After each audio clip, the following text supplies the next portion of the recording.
Cumprimento a todos nessa noite com a paz do Senhor Jesus, amém?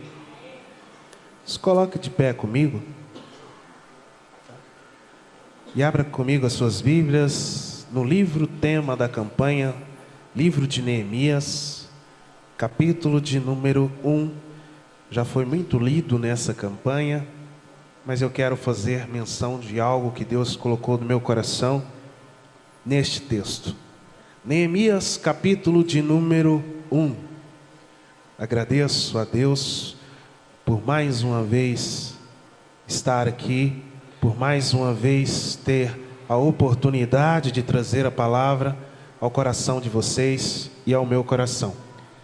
E encerrar a campanha é um pouco complicado, porque você fala assim, Jesus, tudo já foi dito, mas Deus sempre tem algo novo para falar no nosso coração. Neemias, capítulo de número 1, versículo de número 1 até o 3, diz assim: as palavras de Neemias, filho de Acalias. Grave esses dois nomes, Neemias e Acalias. E sucedeu que no mês de Quisleu, no ano 20º, estando em Sussã, a fortaleza, veio Hanani, um dos irmãos, e ele e alguns de Judá, e perguntei-lhes pelos judeus que escaparam e que havia saído de cativeiro de Jerusalém. E disseram-me: os restantes que sobreviveram ao cativeiro estão na província e passa por grande miséria e desespero e humilhação. E o muro de Jerusalém foi derrubado e as suas portas queimadas a fogo. Eu queria seguir neste contexto de reedificar os muros e trazer algo nessa noite que possa falar conosco, que possa fazer com que nós entendamos que Cristo ainda tem coisas prodigiosas para as nossas vidas. Porque fazer a campanha, quando chega no último dia, alguns chegam com sorrisos nos lábios, porque teve a sua petição respondida, mas outros chegam com algum espírito de frustração, porque porventura não tivera as suas petições respondidas. E eu orava a Deus para que Ele pudesse falar comigo, para que eu pudesse ter algo para falar nessa noite. E a palavra que Deus me colocou no meu coração fez eu entender que nessa noite eu quero pregar para pessoas humanas.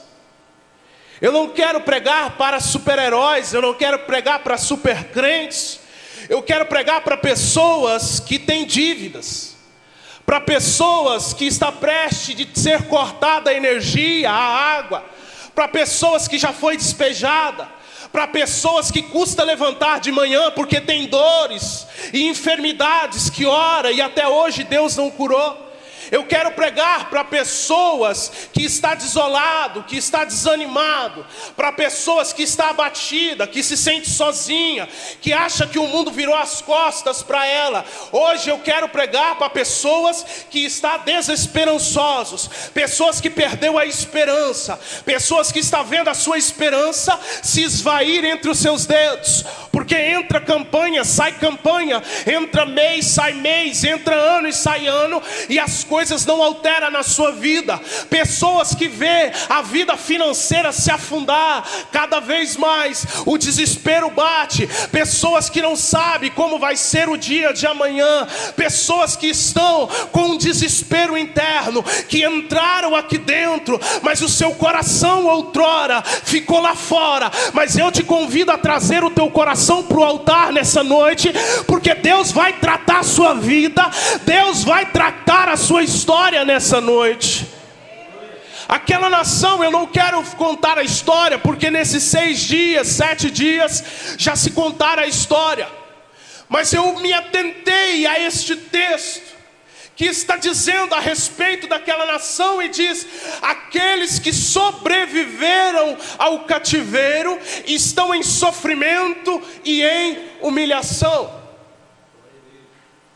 Se já não bastasse, o povo de Deus havia sido levado em cativeiro por Babilônia.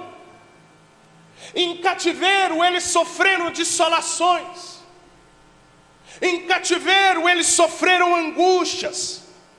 E vivendo lá, eles foram atormentados, eles foram dilacerados. Salmo de número 137 diz assim sobre o cativeiro: junto aos rios da Babilônia nós nos assentamos e choramos, lembramos-nos de Sião, nos salgueiros em que muito há dentro delas, nós penduramos as nossas harpas. Portanto, aqueles que nos levaram cativo nos pediam uma canção, e os que nos destruíram pediam para que nós nos alegrássemos, mas nós dizíamos: como cantaríamos nós os cânticos de Sião, se os nossos corações estão angustiados? Eles estavam em cativeiros, eles tinham sido levados da terra natal, eles tinham sido levados da sua terra, mas Deus permitiu levantar um homem por nome de Ciro e resgatou aquele povo. Agora eles começam a voltar para Sião. Aquilo que deveria ser esperançoso, aquilo que deveria ser um motivo de alegria, se torna desespero. Porque quando ele chega em Sião, o relato é de uma terra devastada, uma terra em ruínas. Os muros estavam derrubados, as portas estavam destruídas, não havia prosperidade. A Bíblia diz que eles estavam em sofrimento, porque não havia plantações, não havia colheita. Eles estavam em crises financeiras, eles estavam em humilhação. Por quê? Porque o rei da época, Artaxerxes I, colocava uma alta taxa de imposto.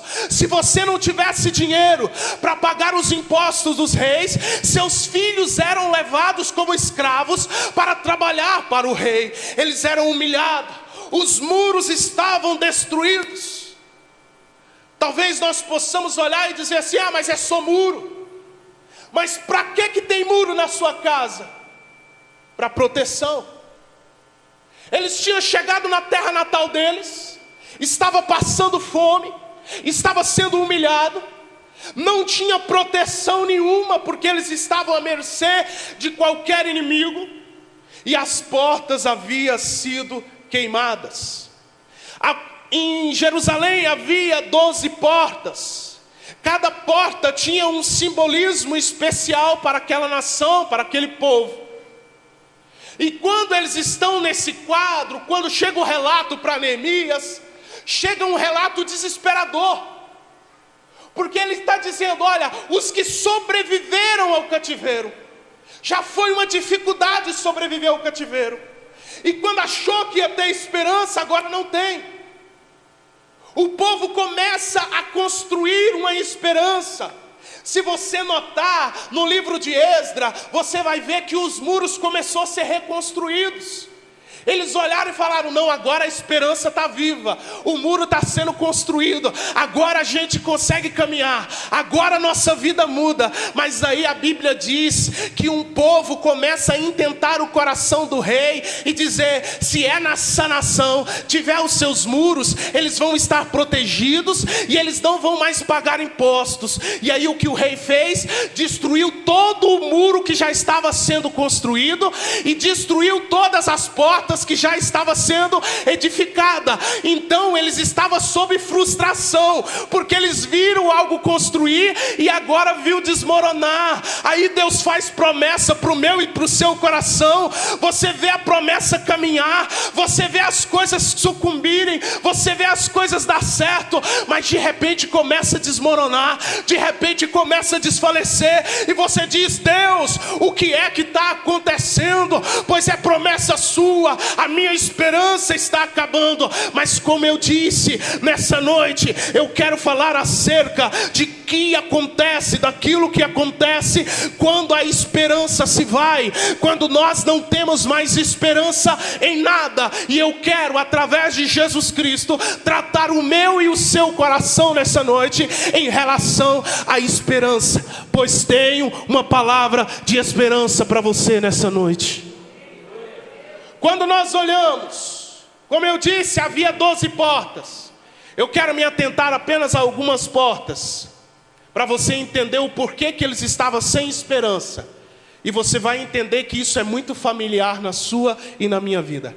Se alguma dessas características, se algum desses sintomas estiver permeando a tua vida, é para você que Deus trouxe essa mensagem.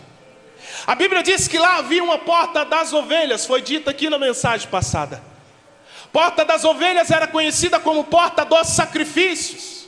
Era por essa porta que se passavam as ovelhas que seriam sacrificadas no altar. Se as ovelhas fossem sacrificadas, então havia perdão de pecados. Se houvesse perdão de pecados, então o homem estaria sendo reconciliado diante de Deus. Se o homem estivesse reconciliado diante de Deus, o homem tinha intimidade com Deus. Você vai perceber que foi estratégia do inimigo queimar aquelas portas. Porque sem a porta da ovelha não tinha sacrifício. Sem sacrifício não tinha perdão de pecado. Sem perdão de pecados todos eram inimigos de Deus. E se você se torna inimigo de Deus, então nada dá certo na sua vida. Quando Nabucodonosor veio destruir aquelas portas, ele sabia o significado de cada uma delas. Portanto, o primeiro sintoma que surge quando a esperança está morrendo na nossa vida é a falta de comunhão com Deus. É o inacesso, é o restritamento da porta das ovelhas.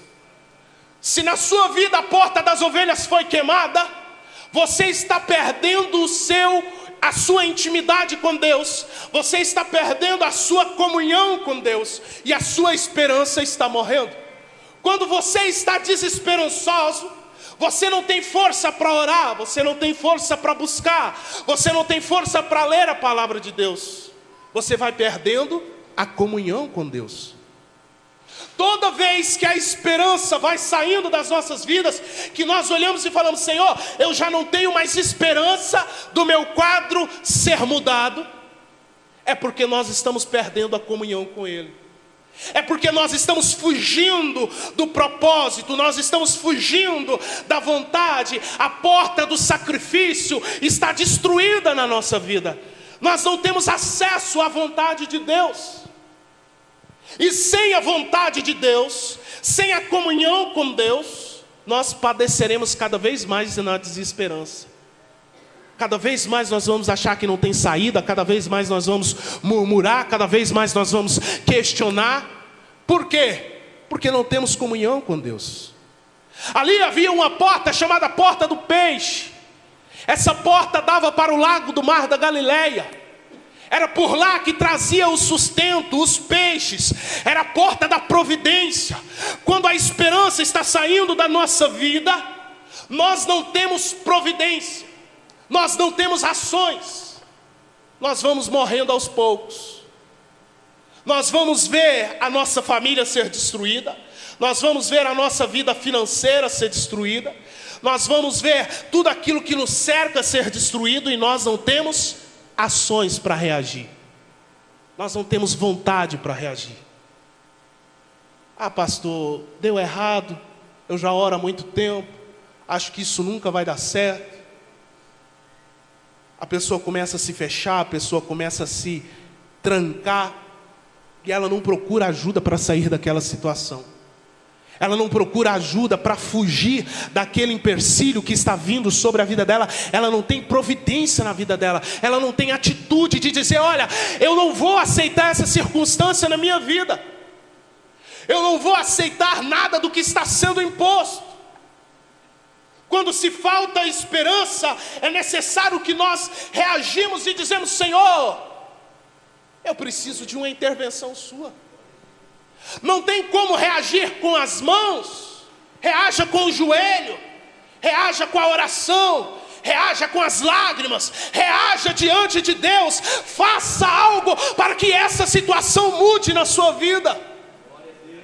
Não tranque a porta da providência na sua vida. Não tranque a porta do sustento na sua vida.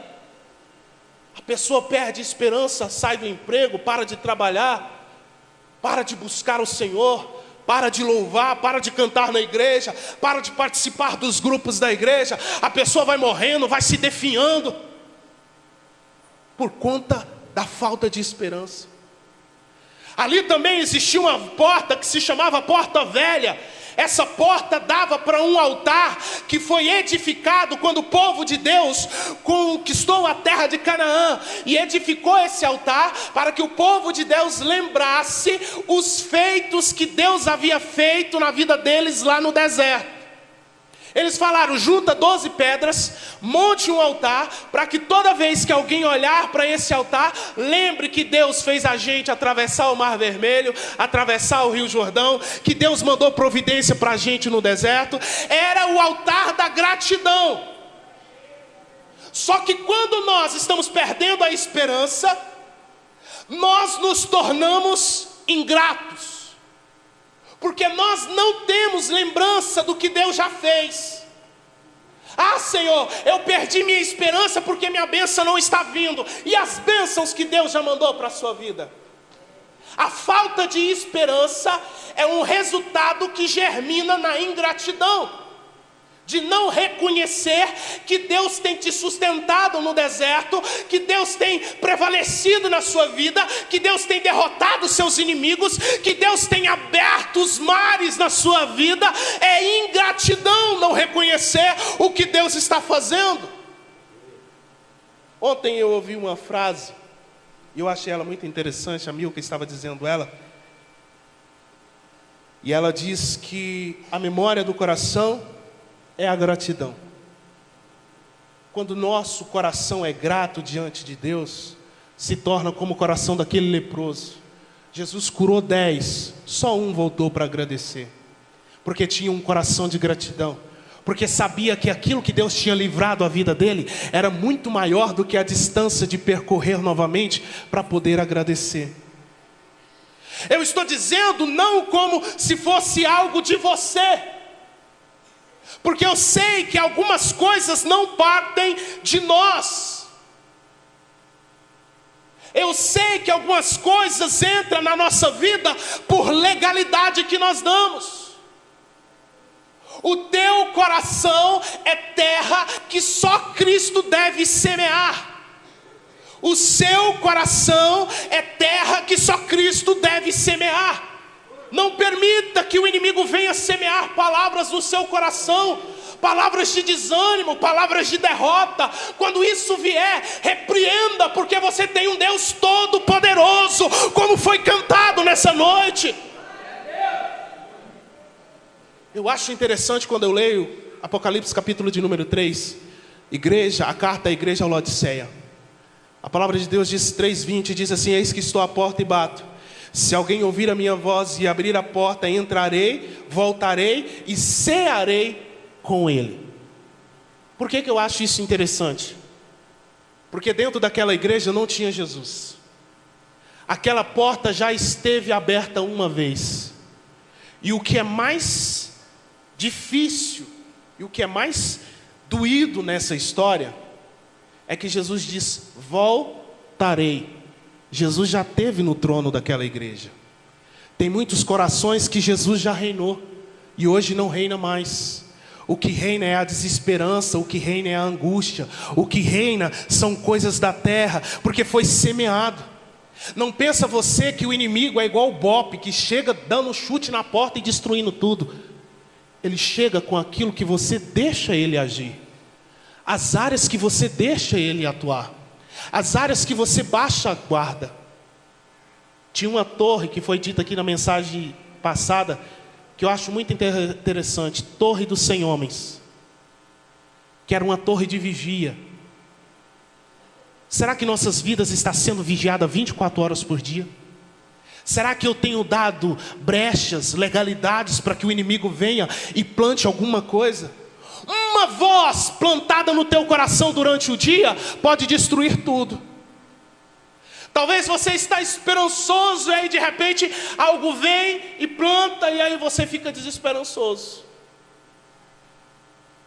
Essa semana Deus usou o pastor para falar comigo no domingo, e ele falou algo sobre estar cuidando de mim. Deus tem usado várias pessoas para reforçar isso. Mas o que tem de mensageiros que às vezes chega para plantar semente, para você desanimar. E aí essa semana eu vivenciei algo na minha vida. Eu precisava adquirir uma quantia para pagar uma determinada pessoa que está agindo uma causa para mim, no valor de R$ 1.500. E aí eu falei, Jesus, eu não tenho nada. Se me virar de cabeça para baixo, não vai cair uma moeda. Como é que eu vou pagar? E eu tinha reunião com essa pessoa. Como é que eu vou pagar essa pessoa? E aí veio várias circunstâncias, várias sementes. Não, você não consegue pagar. Você vai ter que fazer alguma coisa para pagar. Eu falei, meu Deus, é verdade, eu não consigo pagar.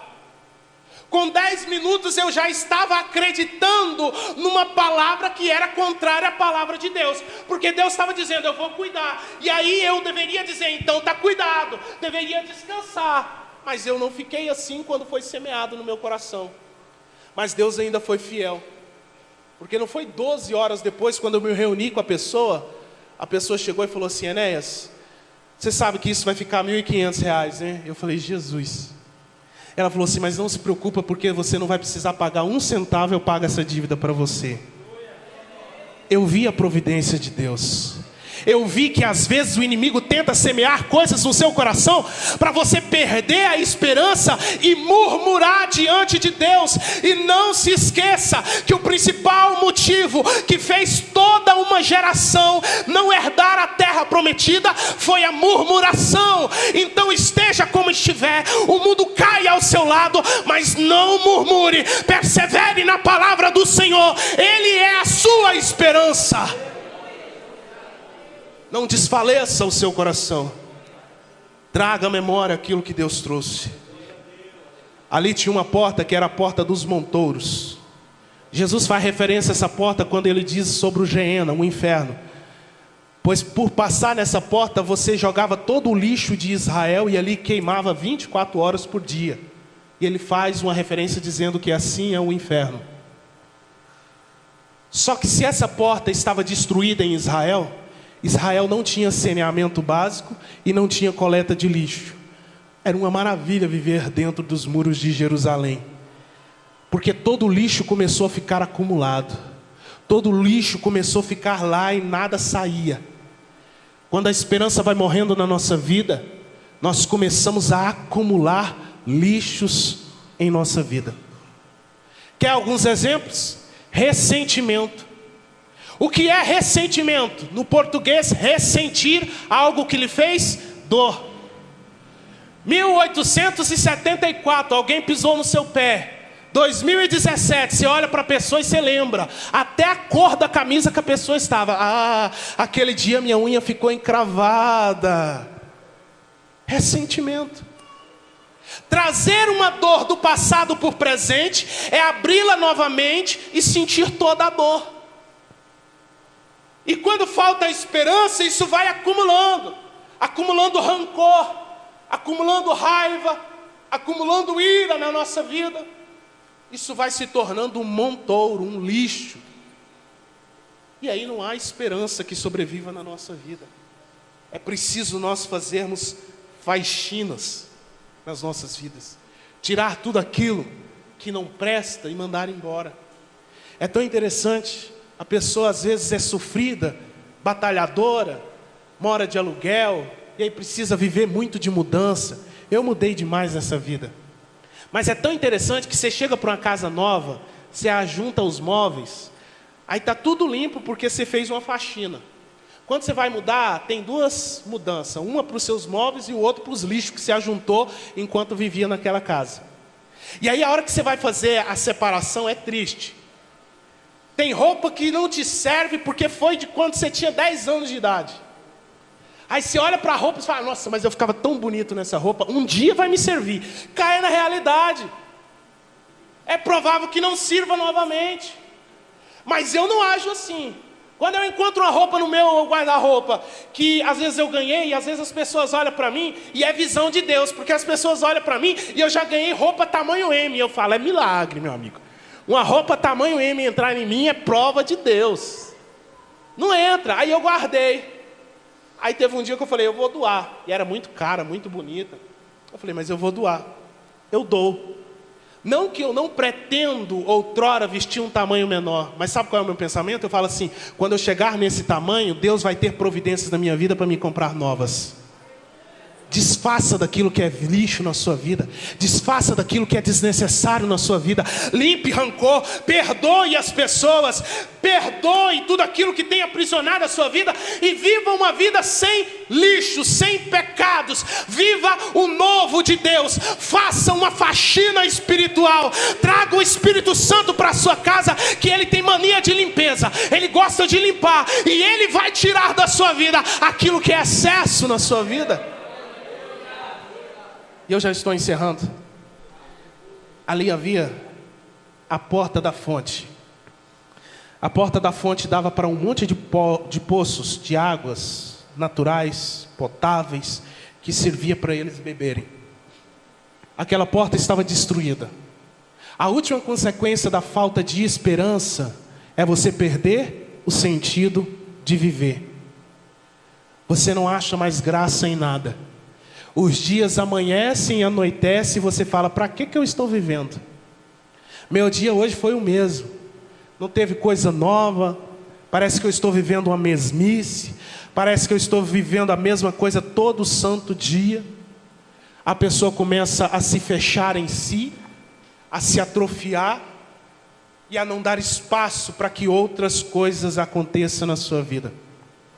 Toda vez que a porta da fonte se fecha na nossa vida, nós vamos perdendo todos os dias o sentido de viver. Mas como eu disse, Deus trouxe hoje aqui para trazer palavra de esperança. Essa porta da fonte é a mesma porta que o profeta Ezequiel profetizou, que veio rios dela. E os rios davam no tornozelo, depois começou a dar no joelho, depois começou a dar na cintura, depois começou a dar nos ombros e depois já era possível mergulhar. O que o profeta estava dizendo era o seguinte: vai jorrar uma fonte da sua vida tão cristalina novamente, uma fonte de esperança tão limpa novamente, que ela não será pouca o suficiente para você caminhar dentro dela, mas ela será grande o suficiente para você mergulhar nela e viver nessa fonte e desfrutar dessa fonte, porque ainda há esperança na sua vida. É só mais uma campanha que está acabando? Não, não é só mais uma campanha. É a campanha que Deus está reforçando a minha esperança. Aquela nação pediu ajuda a Deus. E eu encerro dizendo essas três coisas. Para voltar a ter esperança, volte à palavra de Deus. Esdras chegou diante do povo e começou a pregar a palavra de Deus novamente. Porque na palavra de Deus você encontra aquilo que é necessário para a sua alma. Sabe qual é uma coisa que eu tenho feito constantemente e que tem me ajudado muito? Lança as tuas aflições diante da Bíblia. Acorde aqueles piores dias da sua vida. Acorde aqueles dias mais dolorosos da sua vida. Viva aqueles dias mais decepcionantes da sua vida. Pegue aquelas maiores frustrações que está acontecendo na sua vida. Aí chega diante da Bíblia e começa a folhear. Começa a comparar com as pessoas que estavam na Bíblia. Aí você vai ver que o seu problema diante deles é nada. E o problema deles foi resolvido diante de Deus. E a palavra de Deus diz que o Deus é o mesmo ontem, hoje e eternamente. Então se Deus resolveu o problema deles no passado, vai resolver o seu também no futuro. Então preserve a palavra de Deus. Segunda característica, procure ajuda. Neemias nunca saberia que o povo estava passando por aquilo se o povo não estivesse clamado. Ninguém vai entender as suas dores se você está de boca calada. O Espírito Santo revela. Mas também o Espírito Santo quer atitude para você gritar como cego de Jericó: Jesus, filho de Davi, tem misericórdia de mim. Sabe o que é importante? Jesus já tinha passado pelo cego e não fez nada. Jesus só fez quando ele clamou. Existem coisas que você precisa abrir a boca e confessar diante de Deus e dizer: Deus, me ajuda, porque a minha alma está padecendo. Eu preciso da tua intervenção. Clame por ajuda. Terceira e última coisa, tenha atitude. Quando Neemias chegou na terra deles, eles foram edificar os muros. O que é que você pode fazer para você sair dessa situação? O que é que você pode fazer para a esperança voltar a ter na sua vida? Encontre isso na oração e você entenderá aquilo que é o plano e o propósito de Deus para a sua vida. Como eu disse, era para você ter gravado os nomes, e eu acho isso lindo porque não existe coincidência na palavra de Deus. E eu encerro dizendo exatamente isso. Não importa o quão difícil esteja a sua vida, não importa como você adentrou aqui nessa noite, o que eu tenho para você é o seguinte: Neemias ouviu o clamor e Neemias está vindo ao seu encontro. Neemias está vindo com a providência de Deus para te tirar da desesperança. Por quê, pastor? Eu acho isso lindo. A palavra Neemias quer dizer a providência que vem do Senhor. E ele foi gerado por quem? Por Acalias. Acalias diz a esperança que vem do Senhor. Ou seja, um era a esperança do Senhor, o outro era a providência do Senhor. A esperança do Senhor está vindo ao teu encontro, a providência do Senhor está vindo ao teu encontro. Os muros serão reedificados, a cidade será restaurada, sua vida voltará a ser aquilo que Deus quer que seja, pois Ele está vindo com providência na sua vida. Ele está vindo para restaurar os montes. Se coloca de pé comigo.